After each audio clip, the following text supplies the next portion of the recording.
gloen diw oedd o, oherwydd mae yna gerdd o'r 4edd ganrif ar 10 sydd yn sôn am gloenau diw, gleiniau dail. Wedyn mae'n un arall, glân da teg, gloen diw. Mae hanner yn profi, mae gloen diw oedd. Diw oedd o, de. A wedyn, wel, wrth gwrs fysa'r bardd yn deud hynna. Ond, erbyn canol y 19edd ganrif, a'r diwygiad Efengylau ddwan yn ei rym, mae'n bir debyg bod y gloen diw wedi llithro'n gloen byw.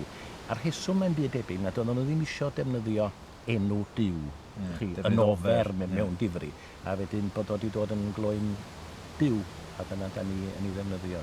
Ie, as mae'n debyg yn y Gerniweg, mae tegen diw ydy'r ytrach na tegen byw. Byw, ie.